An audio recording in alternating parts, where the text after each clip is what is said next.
oportunidad. Mi nombre es Edgar Batista, soy coordinador del movimiento Pro Inclusión. También soy miembro de la red LGBTI de Venezuela, la cuya directora de la radio se encuentra aquí presente. Dicho esto, quisiera comenzar esta exposición aclarando lo siguiente. En Venezuela, ser lesbiana, gay, bisexual, transexual o intersexual no es legal, no está penado por la ley y no está establecido como delito. Sin embargo, eso no es suficiente. Además, la condición de lesbiana, gay, bisexual, trans, intersex, que en adelante mencionaré como LGBTI, está protegida a nivel constitucional. Está protegida por el artículo, específicamente el artículo 21 de la Constitución, que me va a permitir leer a continuación.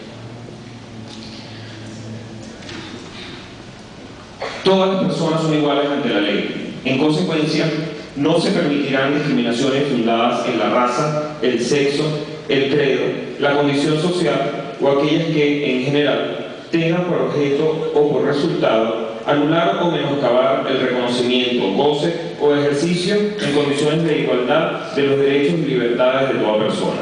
Aquí me detengo para aclarar además que en el año 2008 una sentencia del Tribunal Supremo de Justicia de la Sala Constitucional, en respuesta a un recurso de interpretación que se introdujo de parte del ciudadano José Ramón Menéndez, en representación de la organización Unión Afirmativa, determinó que la orientación sexual estaba incluida dentro de esas causales protegidas contra la discriminación. El Tribunal Supremo estipuló, la Sala Constitucional estipuló, que no está prohibida la discriminación por orientación sexual en Venezuela y está protegido esto por la Constitución. Sin embargo, la Constitución va más allá y menciona que la ley debe garantizar las condiciones jurídicas y administrativas para que la igualdad ante la ley sea real y efectiva, y se debe adoptar medidas positivas a favor de personas o grupos que puedan ser discriminados, marginados o vulnerables.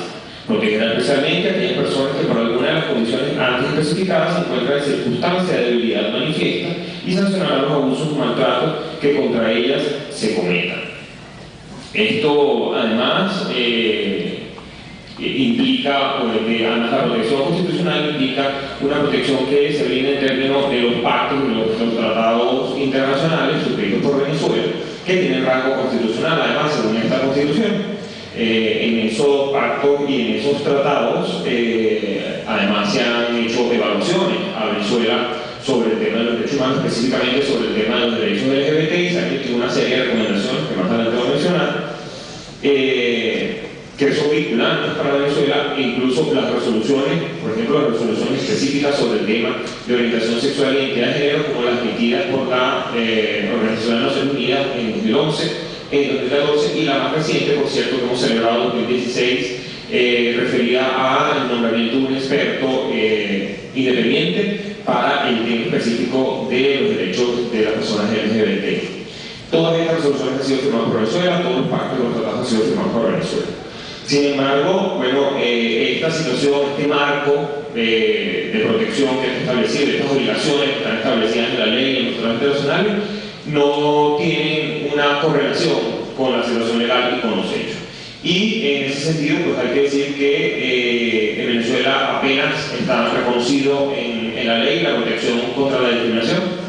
En primer lugar, en la Ley Orgánica del Trabajo, esta protección data del año 1997, antes de la Constitución, que se estipuló allí, al menos se enunció esa protección allí, y luego en la Ley del Poder Popular, que se protege contra la discriminación en el ámbito de la participación popular, y algunas menciones en la Ley de alquileres, en la Ley de transacciones bancarias. Sin embargo, en contravía a esto, tenemos que todavía, por ejemplo, el Código de Justicia Militar establece una pena de cárcel a las personas por su orientación sexual que estén miembros activos de las Fuerzas Armadas. Adicionalmente, existe a través del Ministerio de Salud una prohibición a las personas homosexuales a donar sangre.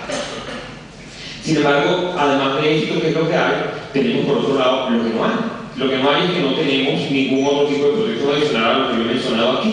A diferencia de los países de nuestra región, como Argentina, Chile, Uruguay, Brasil, México, Colombia, Ecuador, Bolivia, que tienen algún tipo de protección legal, sea protección en términos de derechos de pareja, sea protección a las personas trans, sea protección contra la discriminación. En Venezuela no se ha avanzado en esta materia. En Venezuela estamos al final, somos uno de los últimos países de la región en términos de reconocer derechos a las personas LGBTI, y eso es una situación bastante grave, y no ha sido porque han faltado propuestas, porque nosotros desde el movimiento LGBTI hemos presentado constantemente desde hace muchísimos años una cantidad de propuestas a todas las instituciones del Estado.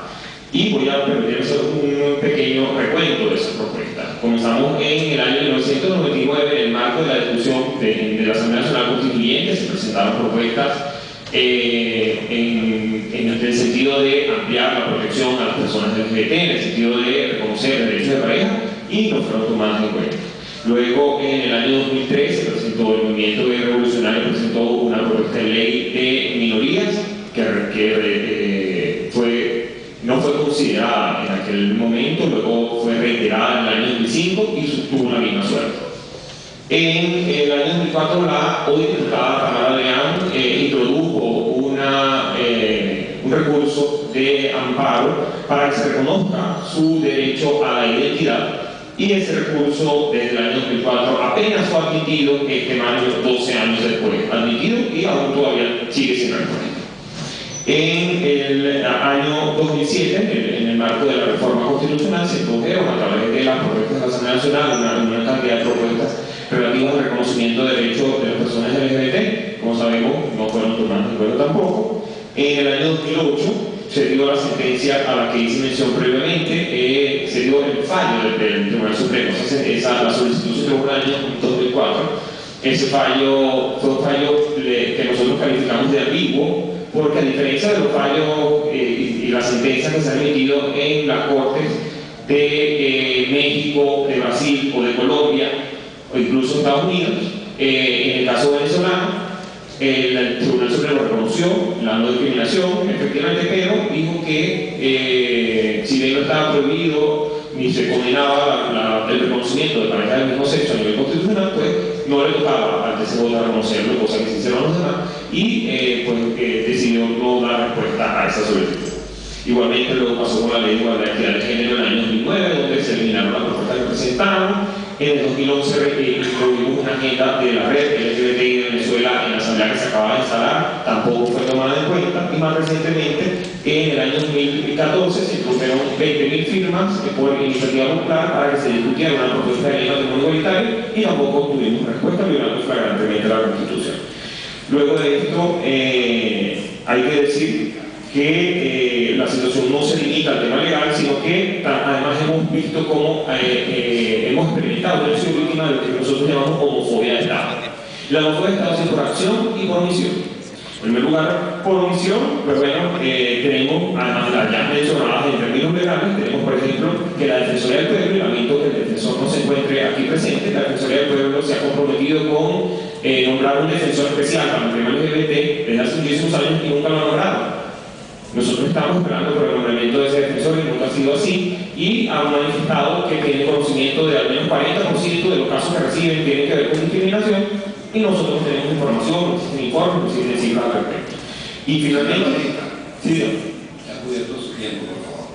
Bueno, muchísimas gracias. Simplemente para finalizar, quería cerrar haciendo mención a que uno de los casos emblemáticos de persecución tiene que ver con el diputado Rodney Mantilla, abiertamente electo en esta asamblea, que tiene 2 años preso en el código justamente, calificado como preso de conciencia, víctima de una agresión arbitraria, y que afecta, por supuesto, la lucha del reconocimiento de los derechos del LGBT en Venezuela. Muchísimas gracias.